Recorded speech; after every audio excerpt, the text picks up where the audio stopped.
A homeless girl accidentally saves a millionaire who was knocked unconscious in the neighborhood dump. The millionaire returns the favor by taking the girl home. But surprisingly, a few days later, his old butler is suddenly seriously injured because the girl has. The city breathed in long, tired sighs. Streetlights flickered, their weak glow swallowed by the damp air, casting half-hearted illumination over cracked sidewalks and overflowing dumpsters. The scent of rain lingered, mixing with the acrid tang of rotting food. The stale stench of cardboard beds pressed into damp pavement.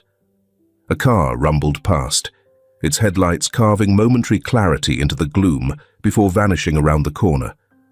Jane crouched near a pile of discarded boxes, her fingers numb as she rummaged through the trash. She had learned, over the years, to be quick. Hesitation meant losing out on something useful.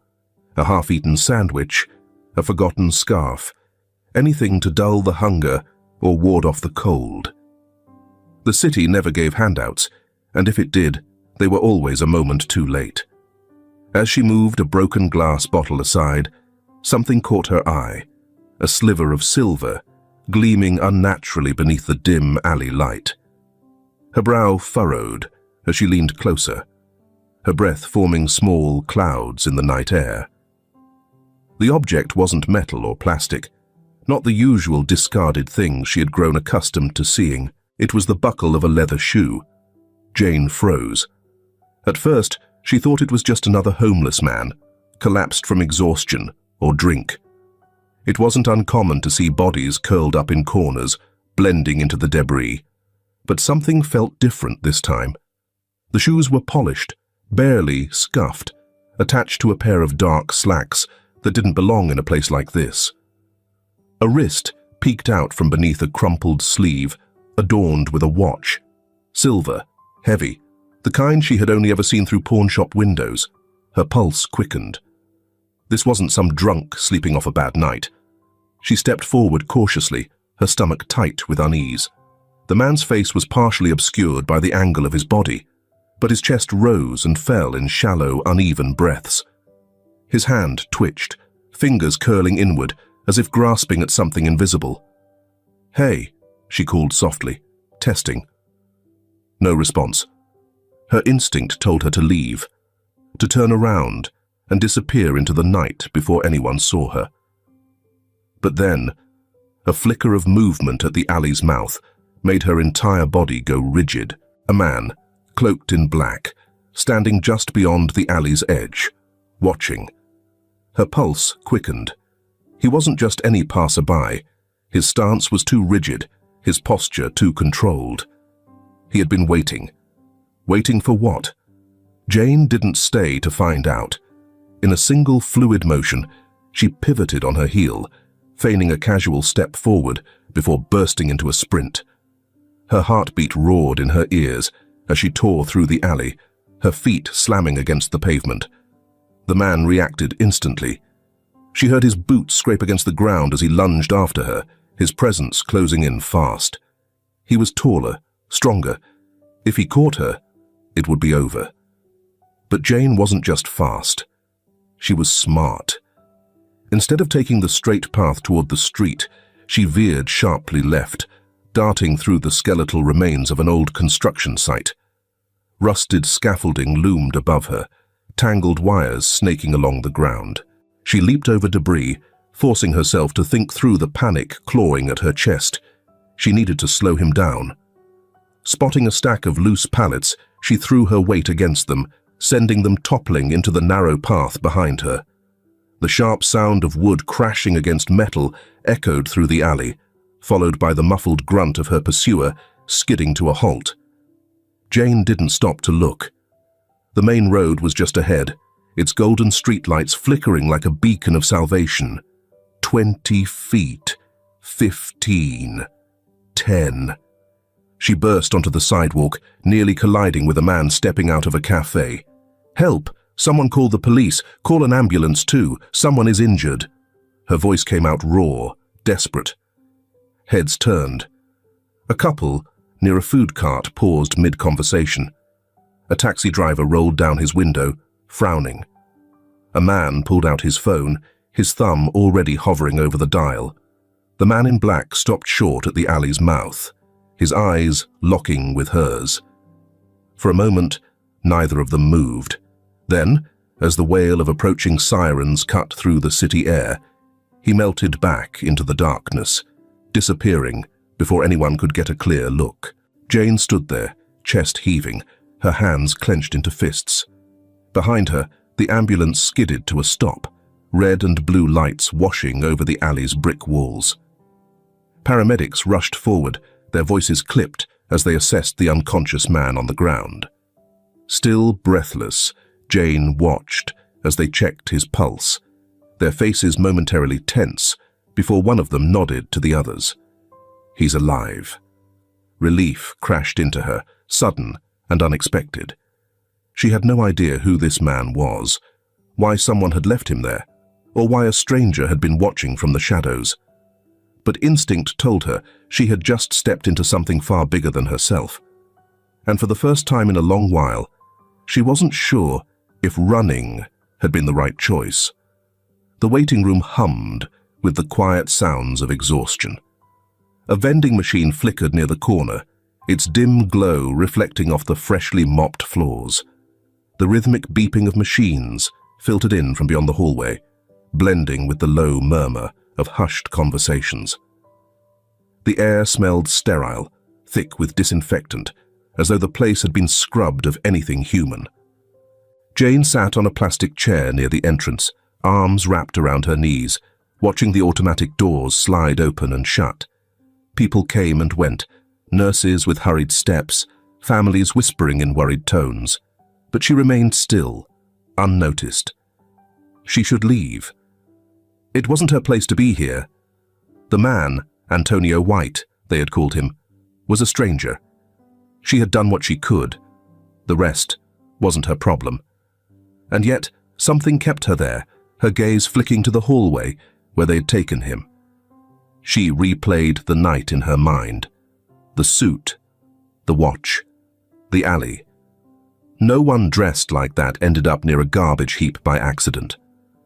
The man in black, the way he had stood, not just watching, but waiting. They hadn't meant to kill Antonio outright. If they had, he would be a body in the morgue, not a patient in recovery. No, they had dragged him there for a reason. The trash heaps, the shadows, the deserted streets. It was a place where no one would look, where time could stretch dangerously long before anyone found him. She exhaled sharply, pressing her fingers against her temples. Whatever this was, it wasn't random, and that meant whoever had left him there wouldn't just disappear. A voice startled her. "You were the one who called for help, right?" Jane looked up to see a nurse, her expression unreadable. For a second, Jane considered lying, saying she had just been passing by.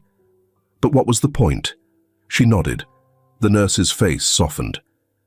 "He's awake." Jane hesitated before standing, trailing behind her down the hallway. The smell of antiseptic grew stronger as they moved past rooms with half-drawn curtains, glimpses of tired faces and restless sleep behind them. The nurse pushed open a door, stepping aside.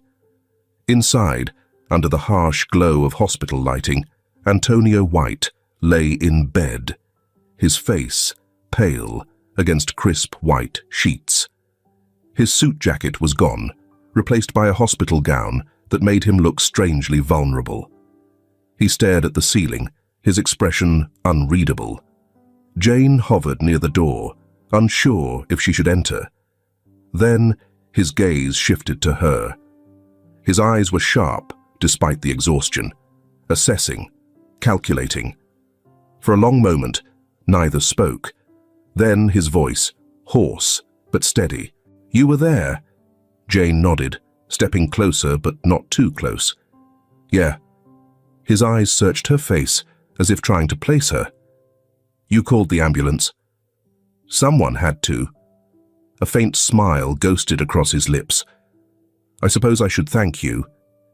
She shrugged, shoving her hands into her jacket pockets. "Don't mention it." The door clicked shut behind her, leaving them alone. The steady hum of the heart monitor filled the silence between them. Antonio exhaled, shifting slightly, wincing at the effort. "What happened?" Jane hesitated before answering. "I think someone wanted you out of the way." His gaze sharpened. "Out of the way? You weren't just attacked, you were dumped." She met his eyes. "They left you in the worst possible place. Somewhere no one would notice you for hours." Antonio didn't react immediately. He let the words settle, turning them over in his mind. "Someone planned this," Jane continued. "They knew what they were doing." Antonio looked away, his fingers curling slightly against the blanket. "Did you see who did it?" "Not his face," she admitted, "but I saw him." He turned back to her, his expression unreadable. "Tell me everything." She did. The way the man in black had stood in the alley, waiting, not surprised to see her there. The way he had moved, not panicked, not rushed. How he had only reacted when she ran, as if deciding in that moment whether or not she was worth chasing. Antonio listened. His silence weighted with thought. Finally, he sighed, rubbing a hand over his face. This wasn't random. No kidding. He gave a tired chuckle at that, then grimaced. Not the best time to laugh. Jane shifted on her feet, suddenly unsure of what else to say. "Look, I just wanted to make sure you were okay. That's all." She took a step back, ready to leave. But before she could reach the door, Antonio spoke. "You don't have anywhere to go, do you?" Her spine stiffened. She turned, eyes narrowing slightly. "Why do you care?" Antonio didn't flinch. "Because I owe you." Jane scoffed. "You don't owe me anything."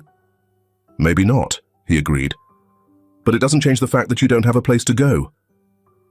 Jane hesitated, fingers curling into her jacket sleeves. For years, she had lived by an unspoken rule. Never accept favors.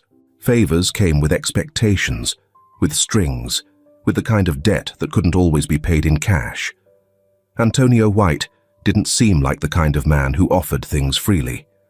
And yet, there was no condescension in his tone, no pity, just a statement of fact. She exhaled, glancing toward the door. "I'll think about it," she muttered. Antonio didn't press further, but as she walked out, she had the strange feeling that, for the first time in a long time, someone was watching. Not because they wanted something from her, but because, for whatever reason, they cared. The night air outside the hospital was heavy, thick with the lingering scent of rain. The city lights flickered in the distance, neon signs casting long shadows against wet pavement.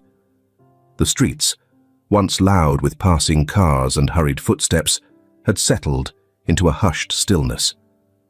Jane stood near the curb, hands shoved deep into the pockets of her worn jacket, her breath curling in the cold. She could still feel the weight of Antonio's words pressing against her.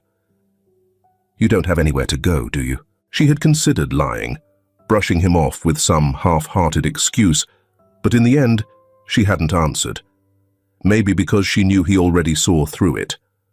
Now, as she lingered between staying and slipping away into the city's vast, indifferent sprawl, a sleek, black car rolled to a stop in front of her. The passenger window lowered, revealing Antonio in the back seat. His posture was relaxed, but his eyes were sharp, observant. "Get in," he said, voice calm, certain. Jane hesitated, shifting her weight from one foot to the other. "I didn't say yes." Antonio exhaled, something close to amusement flickering across his face.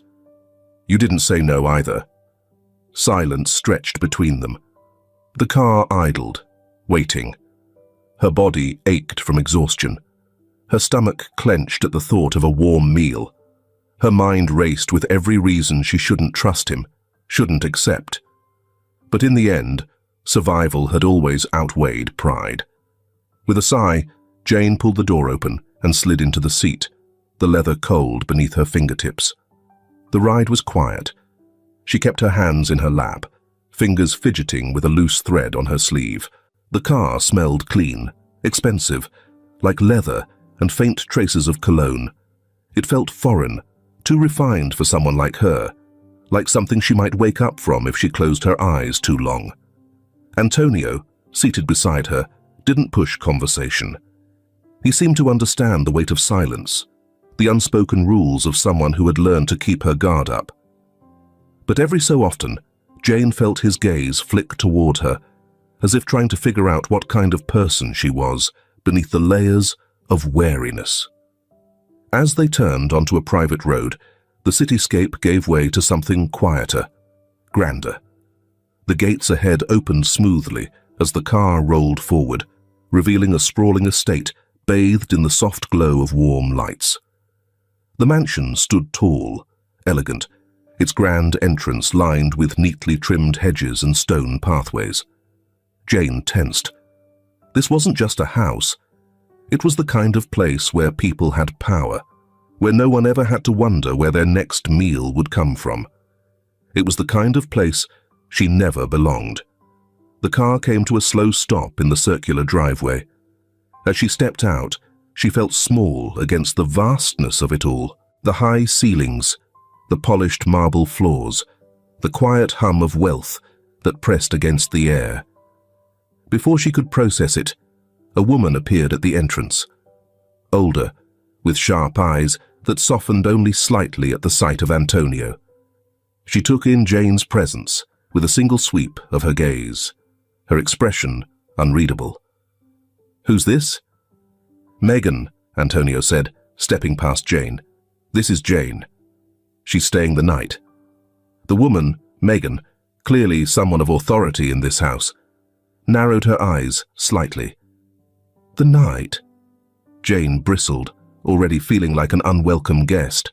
She forced her shoulders back, lifting her chin slightly. "I won't be here long," she muttered. Megan said nothing for a moment. Then, with a sigh, she turned on her heel. "Come on then. You look like you could use a meal." Jane followed reluctantly, though the promise of food pulled her forward. The dining room was overwhelming. Long table, fine china, chandeliers casting warm light across dark wood. It was the kind of setting where people used silverware properly, where meals came in courses rather than scraps found in a paper bag. She sat stiffly, hyper-aware of the way Antonio watched her from across the table. When the first plate was placed in front of her, steaming, rich with unfamiliar spices, she hesitated, waiting for someone to tell her she wasn't allowed. When no one did, she picked up her fork and took a careful bite. She had planned to eat slowly, to show restraint, but the moment the first bite hit her tongue, her body betrayed her. She hadn't had a real meal in days, maybe longer. She tried to pace herself, but hunger won over dignity, her movements quick, efficient, barely stopping to breathe between bites. When she finally slowed, she realized Antonio was watching, not with judgment, but something quieter. Amusement maybe, understanding. She set her fork down, swallowing hard. "What?" Antonio leaned back in his chair. "Nothing." She narrowed her eyes. "You're staring." He smirked. "I've just never seen anyone eat like they're expecting the plate to vanish." Jane scowled, but didn't argue. He wasn't wrong. Megan returned a few minutes later, leading Jane away from the table. Upstairs, the guest room was too big, too polished.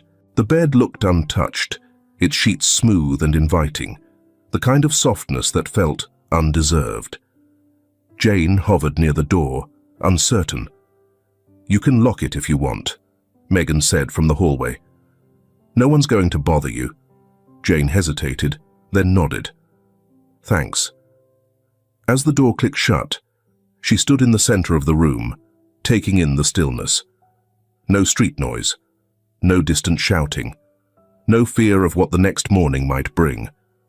It felt unnatural. She crawled onto the bed, stiff at first, then slowly relaxing into the unfamiliar warmth.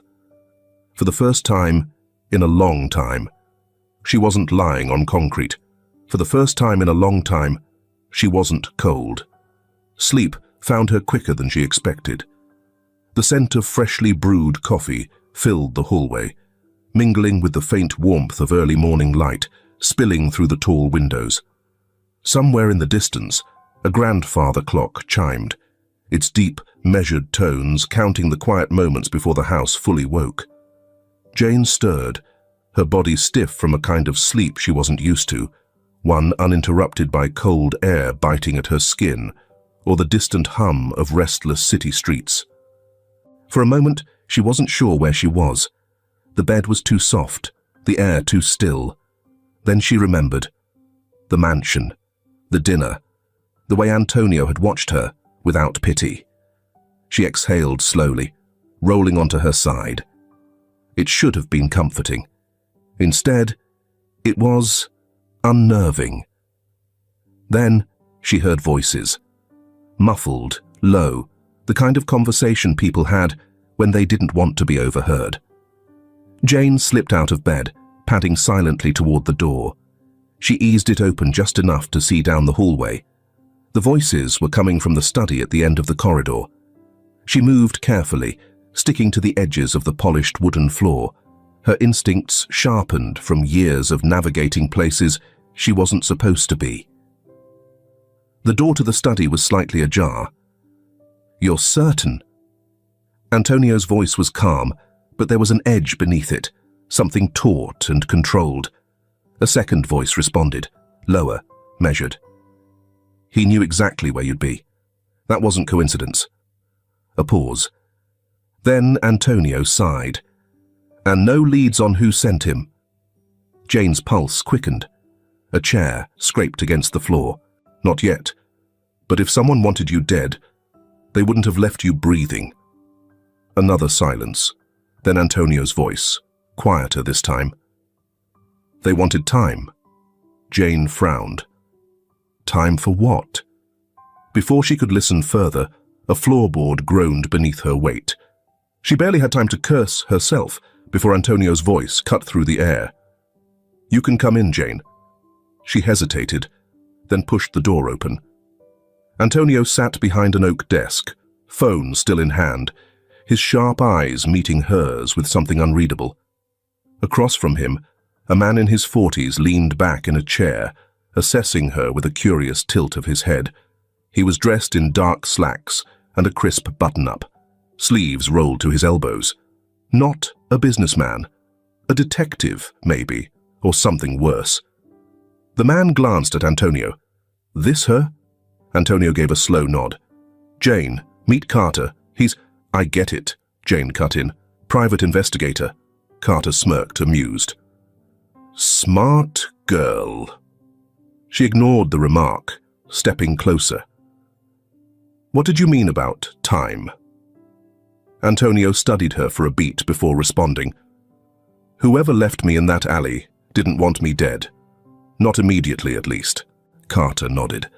"They dumped you somewhere no one would look right away. The garbage heaps, the darkness. It wasn't an accident. Someone needed time before you were found." Jane crossed her arms. Time to do what? Neither of them had an answer. Antonio exhaled, rubbing his temple. "We need to figure out who benefits from this. Someone who wants me out of the way but not gone completely." He turned to his desk, pulling out a folder. "I put together a list." He slid it toward Jane. Names printed neatly in rows, some underlined, some circled. Business rivals, former associates, people with grudges. Jane scanned the list. None of them looked familiar. She shook her head. "I don't recognize any of these people." Antonio's expression didn't change, but there was a flicker of frustration in his eyes. He had hoped for something, anything, that would give him direction. Carter stood, slipping his hands into his pockets. "I'll keep digging." He glanced at Jane. "If you remember anything else, even the smallest detail, let him know." Jane didn't respond, watching as the investigator strode toward the door. He paused, looking back at Antonio. "Be careful. Whoever's behind this, they're not done." The study door clicked shut behind him. For a long moment, neither Jane nor Antonio spoke. Then Antonio sighed, leaning back in his chair. "We'll figure it out." Jane narrowed her eyes. "You don't sound convinced?" His lips quirked, but there was little humor in it. "I just prefer having a clearer target." She sat across from him, resting her elbows on her knees. "So, what now?" "Now?" Antonio glanced at the list again before closing the folder. "We wait for the next move." The rest of the day passed in strange quiet. Jane still wasn't sure if she was a guest or a stray Antonio had taken in for the night, but no one had told her to leave. Megan, despite her initial skepticism, had softened. It was in the small things, an extra serving at lunch, a folded blanket left at the foot of her bed. She still didn't trust it. Kindness was always followed by conditions. Still, as she sat in the kitchen that evening, stirring the remnants of soup in her bowl, she caught Antonio watching her from across the table. "What?" she asked. He didn't answer right away, his gaze steady.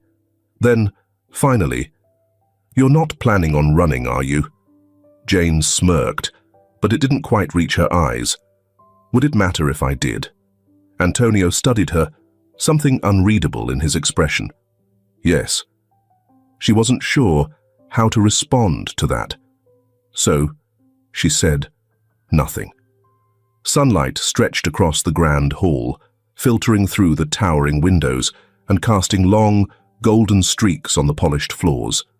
The air carried a distinct warmth, clean linen, fresh coffee, and the faintest trace of old paper from the study. The mansion always had an eerie kind of stillness in the mornings, as though it were waiting for its occupants to decide what kind of day it would be. Jane had begun to adjust to the rhythm of the house, but she never truly let her guard down. The walls were too pristine, the air too still, and the security too tight. A place like this didn't just exist without reason. It was built, protected, and reinforced. For now, it was her temporary shelter. Nothing more. She moved quietly down the corridor, fingers trailing along the carved banister as she passed. The scent of paper and ink caught her attention. Antonio's study door was slightly ajar, the crack just wide enough for her to glimpse the inside. Stacks of documents lay scattered across the desk, a half-finished cup of coffee resting dangerously close to the edge. And on top of the mess, a newspaper lay open, its pages crisp and unwrinkled. Jane hadn't meant to stop. She hadn't meant to look. But then she saw it. The article itself was nothing unusual, just another business feature highlighting power players in the city. The headline praised an industry leader, a self-made millionaire, Stephen Allen, the man who built an empire. Jane barely registered the name. Her eyes were locked onto the photograph beneath it. A handshake.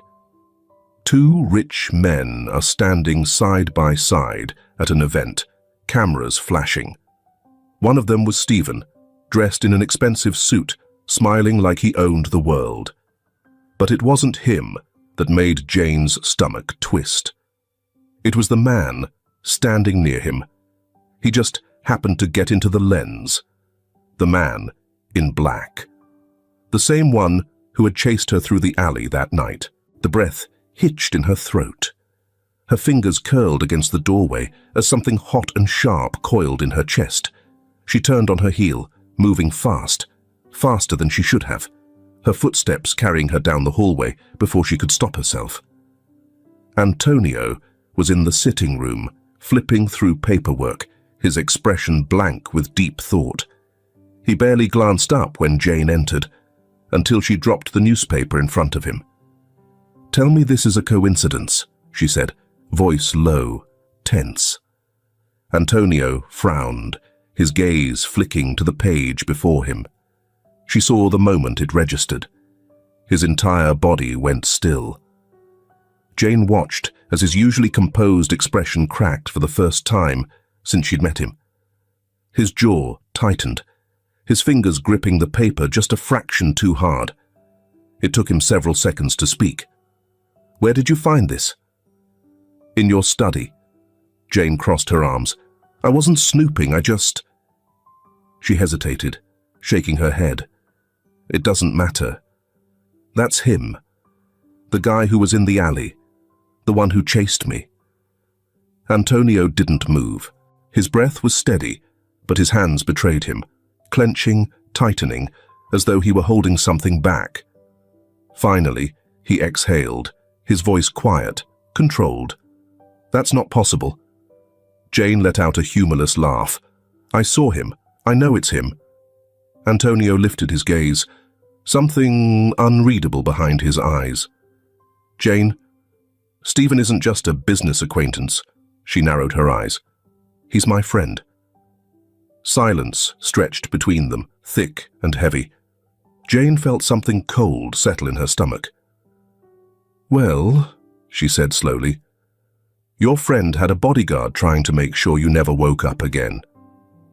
Antonio's fingers curled tighter around the newspaper. "No." He shook his head, as if saying it out loud would make it true.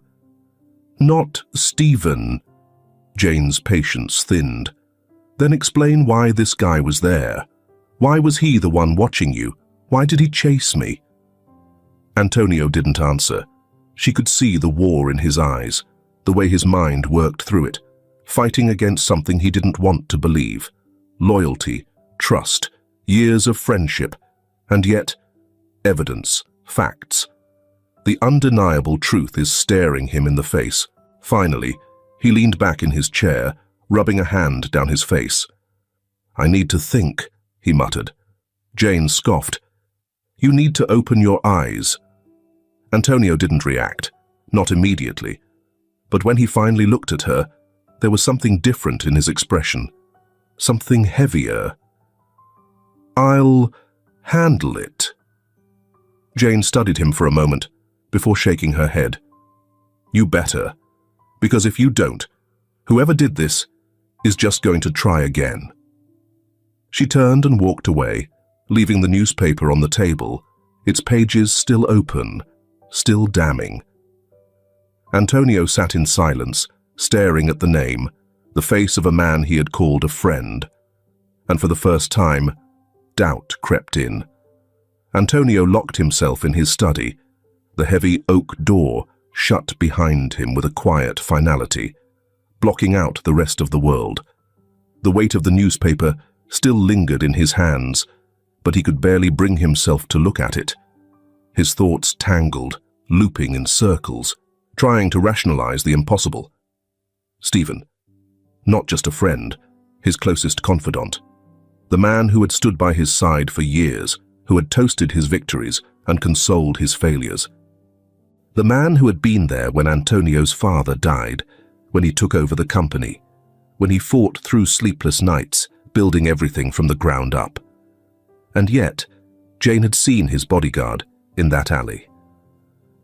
Antonio pulled out his laptop and scrolled through security logs, past financial reports, past every scheduled meeting with Stephen in the last 6 months. His mind searched for cracks, inconsistencies, anything that might explain this away. Nothing. No late-night warnings, no whispered doubts, no sudden distance. Stephen had played his part well.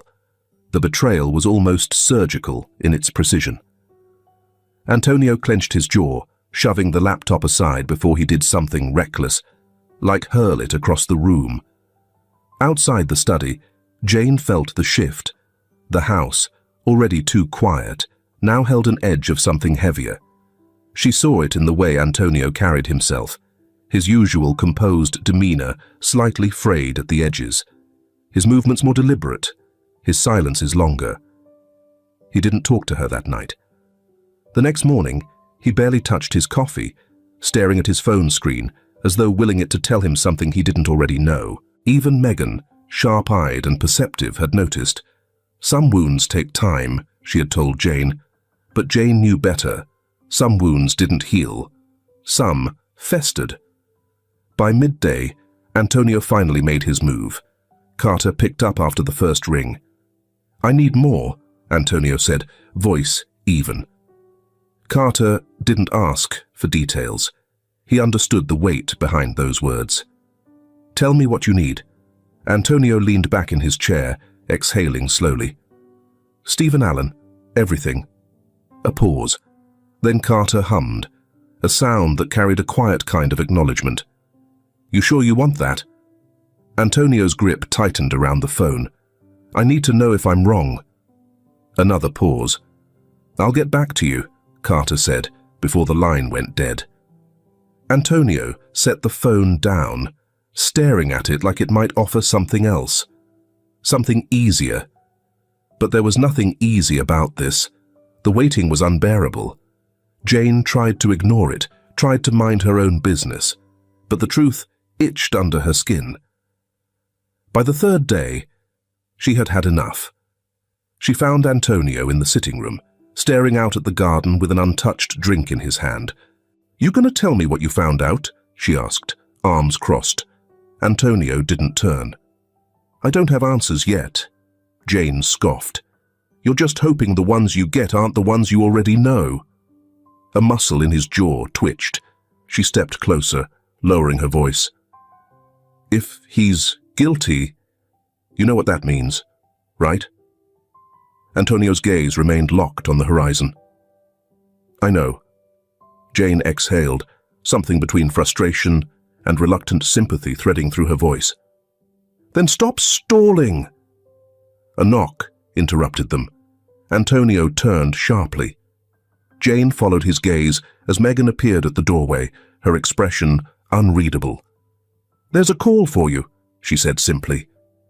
Antonio's stomach twisted. He already knew who it was. Carter's voice was steady, impassive. "I have your answer." Antonio closed his eyes briefly, inhaling through his nose. "Tell me." A beat of silence. Then, "Stephen's clean." Antonio's heart twisted, but before relief could settle, Carter continued. "On paper." Antonio stilled. Carter exhaled. "No direct links, no financial trails, but..." "But," Antonio repeated, voice clipped. "There's a pattern. People tied to him, people who disappeared under convenient circumstances, deals that fell apart because the other party suddenly backed out, companies that should have thrived but collapsed at just the right time for him to step in." Carter paused. "And that bodyguard?" "The one Jane saw. He's not just some security detail. He's been in the shadows for years, cleaning up loose ends." Antonio's grip on the phone tightened until his knuckles turned white. "Stephen's too careful," Carter continued. "He doesn't get his hands dirty. But he's the kind of man who always wins. And when someone like that never loses, you have to start asking why." Silence. Antonio swallowed down the bitter taste in his throat. "Send me everything," he said quietly. Another pause. Then Carter murmured, "I'm sorry, man." Antonio hung up. The room felt too big, too empty, the air too heavy with something he couldn't quite name. Jane stood in the doorway, watching. "You got what you needed?" she asked. Antonio didn't answer right away. Then, voice quieter than before, he said, "I got what I already knew." Jane studied him. "Then what are you going to do about it?" Antonio didn't look at her, but deep inside, he already knew the answer. The city was quieter in the early afternoon, the lull between the morning rush and the evening frenzy. The streets carried the scent of fresh bread from a bakery a few doors down, mixing with the faint aroma of rain from the night before. Jane walked beside Megan, her hands tucked into the pockets of her hoodie, absorbing the details of the world around her. It was a strange feeling, existing in a space that wasn't a constant fight for survival. The rhythm of the sidewalks, the small talk of strangers passing by, and even the weight of the shopping bags Megan carried. It was all unfamiliar. Megan, oblivious to Jane's guarded thoughts, filled the silence with stories. "You know, Antonio wasn't always like this," she said as they crossed the street.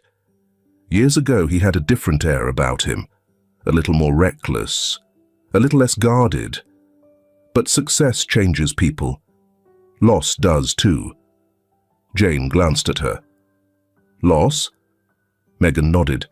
"His father, the business, the people who tried to take it from him." She sighed. "It does something to a person, learning how many hands would rather pull you down than lift you up." Jane mulled over that. She didn't know why she cared, but a part of her, some deep, unspoken part, understood what it meant to never fully trust the ground beneath your feet. They reached the small store on the corner, the door chiming as Megan pushed it open. Inside, the air was thick with the scent of old wood and freshly stocked produce. It wasn't a high-end supermarket, just a neighborhood place where people knew each other by name. Jane followed Megan as she navigated the aisles, picking out essentials with the efficiency of someone who had done this 1,000 times before. Jane, on the other hand, couldn't remember the last time she had been in a store without worrying about how to get past the register without paying. "You ever cook?" Megan asked, tossing a bag of rice into the cart. Jane shrugged. "When I had food to cook." Megan hummed. "Maybe I'll teach you something while you're here. I don't imagine Antonio knows his way around a kitchen." Jane snorted. "I'd pay to see him try." Megan chuckled, shaking her head as she turned down the next aisle. It was such a simple thing, a shared moment, a brief crack in Jane's ever-present defenses. She wasn't sure how to feel about it. By the time they stepped back outside, the sky had started to shift, a pale grey creeping into the late afternoon. And then, everything changed. The van came out of nowhere, the screech of tires, the sudden lurch of movement. Jane barely had time to register the dark vehicle before the doors flew open and figures in black poured out. She moved instinctively, stepping back, reaching for Megan. But they were fast. A pair of strong hands grabbed her arm, jerking her backward. She twisted, her heart slamming into her ribs as she tried to break free. Megan's voice rang out, a shout of fury rather than fear, as she lunged toward Jane, her hands clawing at one of the men. One of them shoved Megan hard. She stumbled, hitting the pavement with a thud that sent a sharp bolt of panic through Jane's chest. "Megan!" Jane kicked, her heel catching one of her attackers in the shin. He grunted, but didn't loosen his grip. Another man grabbed her other arm. She thrashed, fighting with every ounce of strength she had, but they were bigger, stronger. Megan tried to rise, her breath ragged. "Antonio!" she gasped out, and then something hard struck the back of Jane's head, a blinding pain. Her knees buckled. The world tilted. The last thing she saw was Megan's pale face, her lips forming Antonio's name in a desperate, strained cry. Then darkness swallowed everything. Antonio felt the shift before he got the call. It was an instinct he'd long since learned to trust, an eerie stillness in the air, a weight pressing against his chest, as if the world itself was bracing for impact. When his phone rang, he already knew. Megan's voice was weak, barely above a whisper. They took her. Antonio's body went cold. "Where are you?" "The store. A cough, a pained inhale. They got Jane." His grip on the phone tightened. "Who?" I don't know. Black van, 3 men. Antonio was already moving, his steps sharp and purposeful. "Megan, listen to me. Are you hurt?" A pause. "I'll live." "Good.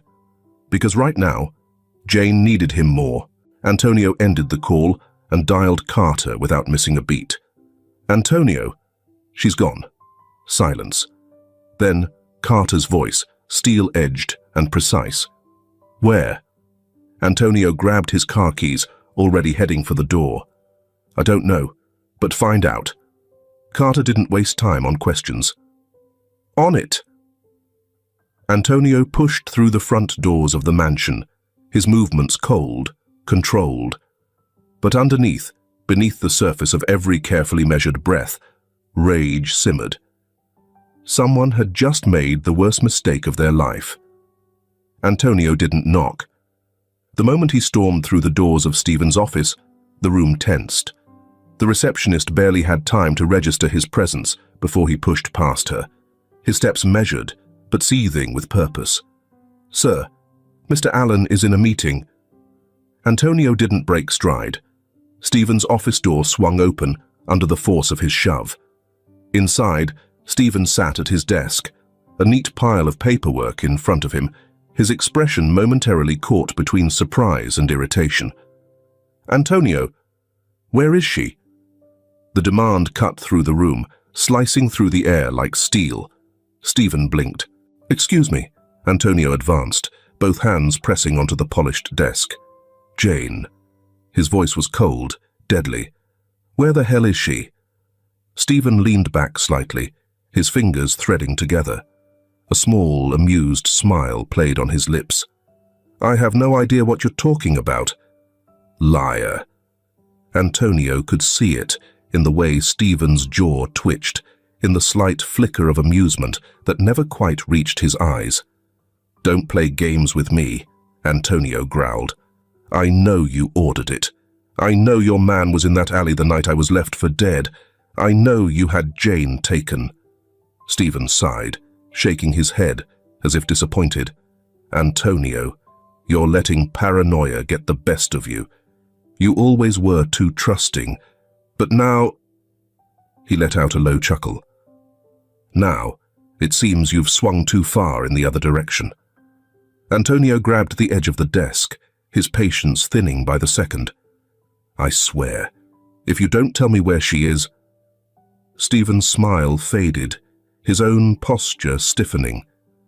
And then, so subtly Antonio almost missed it, something shifted in his eyes. A flicker of satisfaction, of control. Stephen leaned forward, his voice lowering to something almost conversational. You stole everything from me, he murmured. Antonio stilled. Stephen's expression didn't waver. Do you even realize it? Or has your charmed life made you blind? He exhaled, shaking his head slightly. You never had to try. Everything fell into place for you. Your father's empire, the business, the success, the trust people gave you without question. His voice hardened. Even her. Antonio's stomach twisted. Her? Stephen let out a humorless laugh. Amber. Amber. The name hit Antonio like a weight to the chest. Amber Rivera. Amber, the woman Stephen had loved, the woman who, for a brief moment in time, had been drawn to Antonio instead. The woman Antonio had turned away because he had never loved her the way Stephen had. The woman who had died in a car crash. Stephen's voice was quiet now, but there was venom in it, deep and burning. She loved you, even when you didn't want her. And when she realized she'd never have you, it broke her. She lost control. And then she lost everything. His jaw clenched. And you? You walked away untouched, like you always do. Antonio exhaled sharply, realization settling like ice in his veins. This is about her. Stephen's eyes darkened. This is about everything. Antonio stepped back, forcing himself to breathe through the growing rage. So, that's what this is, he said, voice low. Punishment. Revenge. Stephen's lips curled into something almost pitying. You don't deserve to have everything, Antonio. And now, he tilted his head. You don't. Antonio's fingers twitched at his side. Where is Jane? Stephen leaned back, amusement flickering across his features once more. You want to save her? He let out a breathy laugh. Then you better hurry. Antonio didn't think. He moved. Faster than Stephen anticipated, his hand shot across the desk, grabbing the front of Stephen's expensive suit jacket and yanking him forward. The chair screeched against the floor. For the first time, Stephen's composure cracked. "Tell me where she is," Antonio hissed, his grip tight. Stephen's smirk wavered, but it didn't disappear. "You'll find out soon enough." Antonio's grip tightened before he let go, shoving Stephen back into his chair. Without another word, he turned and strode out, his heartbeat hammering in his ears. As he stepped into the hallway, his phone buzzed in his pocket. Carter. Antonio answered without preamble. "Tell me you have something." Carter's voice was sharp, urgent. "We found her." Antonio's steps quickened. "Where?" Carter rattled off an address. A warehouse, industrial district, far from the city's watchful eyes. Antonio clenched his jaw, moving toward his car. "I'm on my way." As he slid into the driver's seat, his mind was already racing ahead. Stephen had made a mistake, and Antonio was going to make damn sure he paid for it. The city blurred past Antonio in streaks of neon and darkness, the roads stretching ahead like a lifeline. His grip on the wheel was iron-tight, his pulse a steady drumbeat of rage and urgency. Every second counted. Carter's voice echoed in his mind. Warehouse? Industrial district. Far from the city's watchful eyes. A place where no one would hear her scream. Antonio pressed the accelerator, weaving through traffic with reckless precision. The thought of Jane, alone, trapped, at the mercy of Stephen's men, was unbearable. And Stephen. Antonio had seen it in his eyes, the smug satisfaction, the cruel amusement. He'd orchestrated this. He'd wanted Antonio to run, to be desperate, to know exactly what it felt like to lose control. Antonio clenched his jaw. Not this time. Antonio killed the headlights as he approached, rolling the car to a silent stop a few blocks away. The building loomed ahead, rusted metal and shattered windows, painting a grim picture. The air smelled of damp concrete and oil, the silence suffocating. A single black van was parked outside, the same van Megan had described. His blood burned. He pressed a finger to the earpiece Carter had given him earlier. "I'm here." Carter's voice crackled through. Two men at the front entrance, another circling the perimeter. Jackson is inside with Jane. Antonio didn't hesitate. "How long until backup?"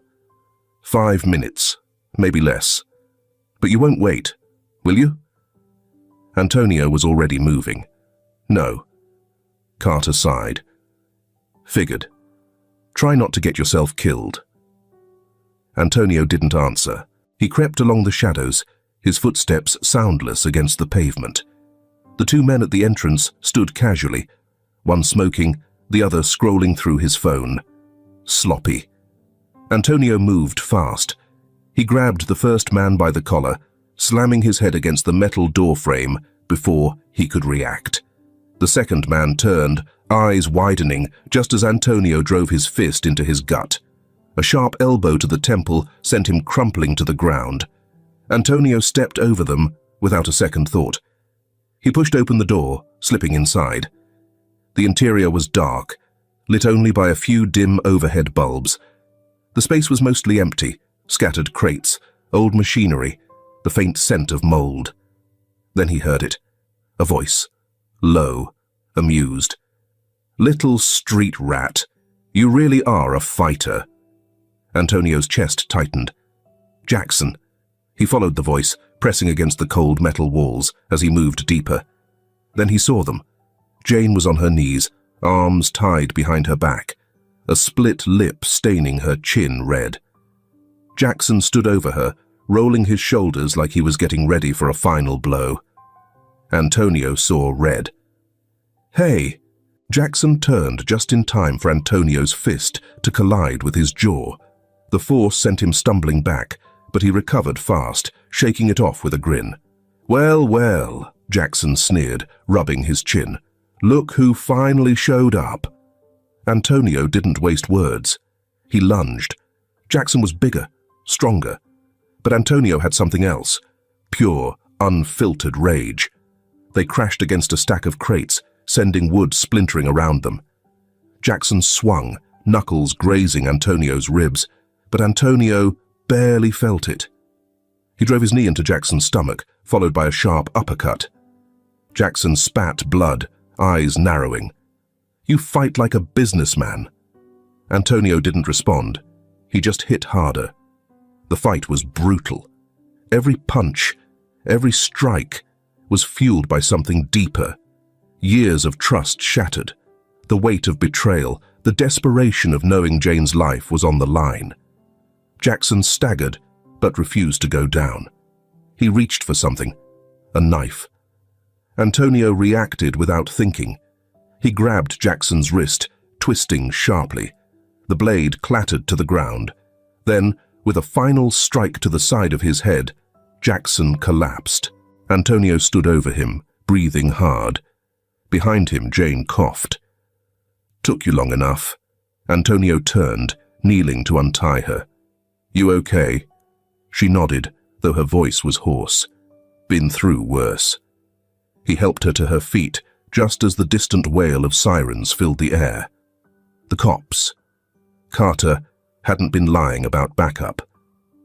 Within seconds, the warehouse doors burst open, officers swarming inside. Antonio stepped back as they secured the scene, his pulse still pounding. Jane swayed slightly, but Antonio caught her elbow, steadying her. "It's over," he murmured. She exhaled shakily. "For now." As the officers dragged Jackson away, Antonio turned to face the night sky, his mind already shifting to the next battle. Stephen. This wasn't over. Not yet. The interrogation room smelled of stale coffee and burnt-out cigarettes, the air thick with the weight of too many confessions, too many last chances gone wrong. Jackson sat slumped in the metal chair, his face bruised and bloodied, wrists bound in steel cuffs. He was a man who had spent his life fighting. But tonight, he had lost. Antonio stood on the other side of the glass, arms crossed, watching through the one-way mirror. The door opened behind him. Carter stepped in, a file in hand, his expression unreadable. "He's talking," Carter said simply. Antonio exhaled. He had expected it. Jackson was tough, but he wasn't the mastermind. He was a soldier, one that had been backed into a corner. "What did he say?" Antonio asked. Carter flipped open the file, scanning the report. Stephen gave the order, directly. He paused, then added, "Didn't even try to cover his tracks this time." Antonio's jaw tightened. "He had Jane taken to force your hand," Carter continued. "Wanted to push you into a mistake, into a desperate move. And if you didn't come for her?" He shrugged. "She wouldn't have left that warehouse alive." Antonio swallowed hard.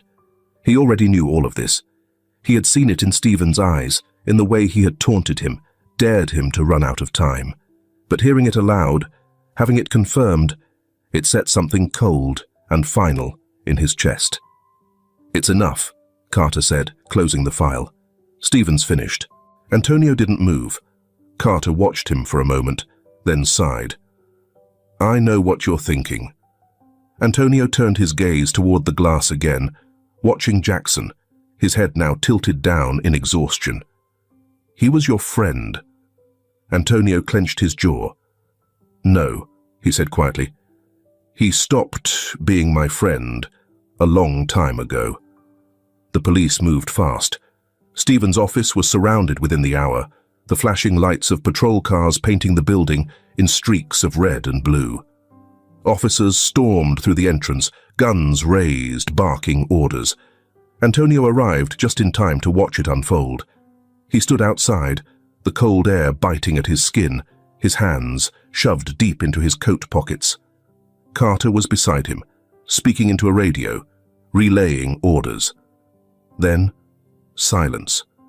A different kind of stillness. Something was wrong. Antonio felt it before he saw it. A murmur moved through the officers inside. Then, as if in slow motion, one of them appeared at the doorway, shaking his head. His expression wasn't one of victory. Antonio didn't wait.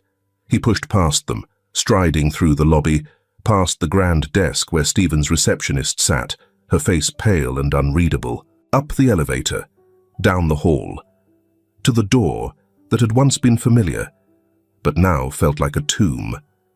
He stepped inside. Stephen was slumped over his desk, his head resting against the polished wood, his dark suit wrinkled, tie slightly loosened. The once pristine order of his office was broken by a single, out-of-place detail, an empty vial. Antonio's breath came slow and measured, though inside, something twisted. He had expected justice, a trial, the weight of Stephen's actions coming back to crush him. But this wasn't justice. It was an ending. He took another step closer, his eyes scanning the desk. A single envelope sat beside Stephen's still hand. Antonio reached for it, his fingers brushing against the paper. His name was written across the front. His throat tightened as he unfolded the letter inside. Antonio, you always win. Enjoy your victory. The words were short, simple. There was no apology, no justification. Just the final, bitter sentiment of a man who had lost everything. Antonio closed his eyes briefly. Then he folded the letter, tucking it into his pocket before turning away. He didn't look back. The night air was quiet outside the precinct. Jane sat on the steps, arms wrapped around her knees, staring at the street. The bruises on her face were starting to fade, but there was still a tightness around her eyes, a lingering weight she hadn't shaken off yet. Antonio stepped up beside her. For a moment, neither of them spoke. Then Jane exhaled. So? Antonio slipped his hands into his coat pockets. It's over. She didn't ask for details. Maybe she didn't want them. Maybe she already knew. Instead, she just let out a small, tired laugh. Good. A car pulled up along the curb, Carter's. He rolled down the window, giving Antonio a knowing look. You coming? Antonio glanced at Jane. She met his gaze, something cautious and unreadable in her expression. For a long time, she had been running, from the past, from people, from places she never belonged. But tonight, she was still. And Antonio, for the first time in years, felt still too. He looked back at Carter. No, he said. Carter smirked. Figured. The car pulled away, leaving the two of them under the glow of the street lamp. Jane shifted. You don't have to... I know. A pause.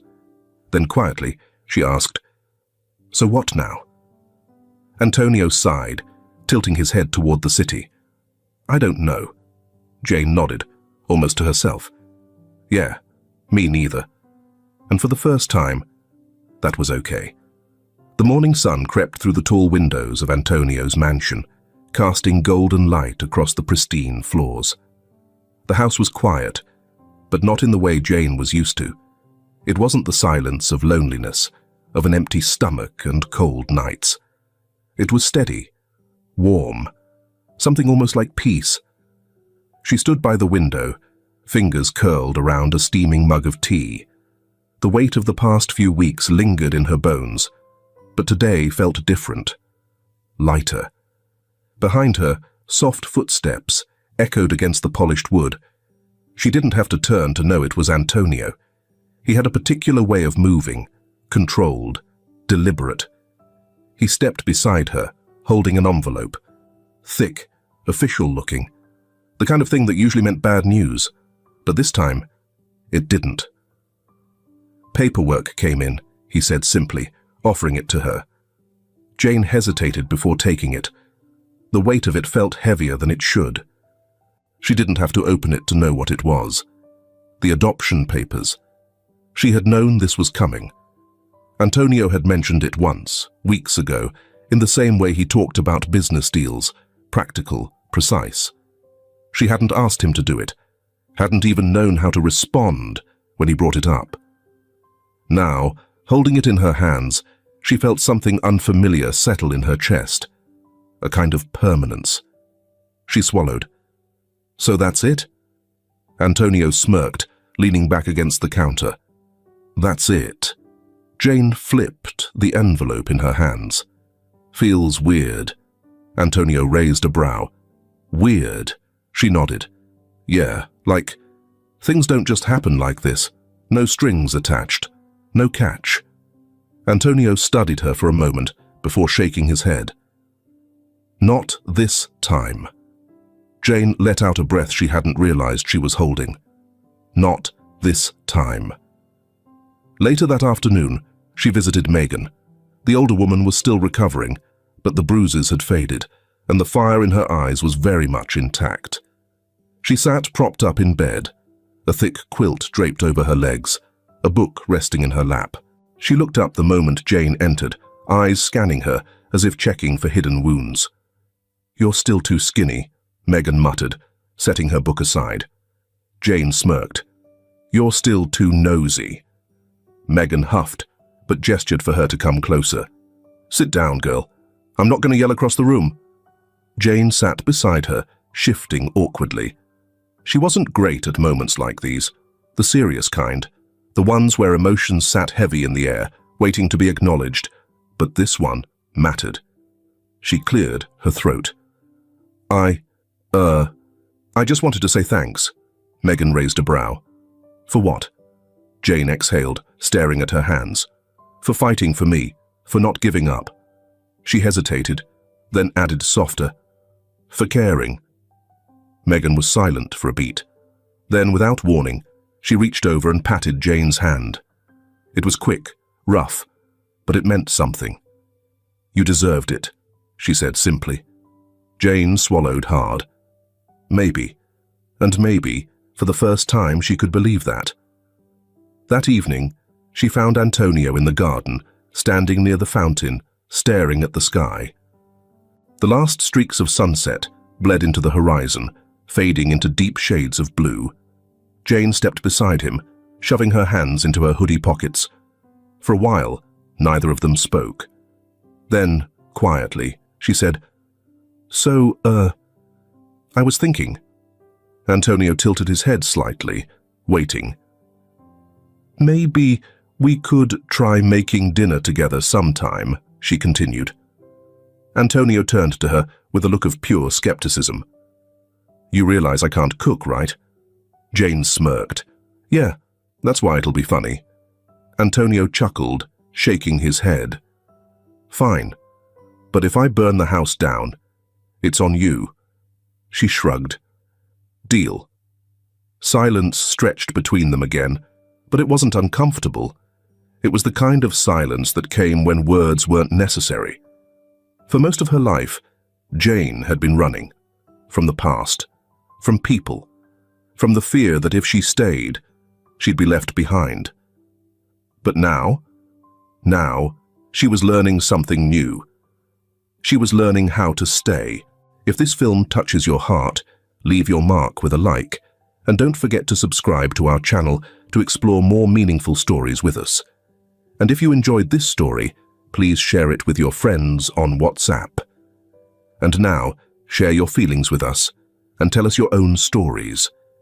Every word you share is a building block that helps create our strong and enduring community. Together, we'll create a warm space where everyone can share and connect. Finally, don't miss the incredible stories coming your way soon. We're always here to bring you the best selections, full of deep values yet entertaining.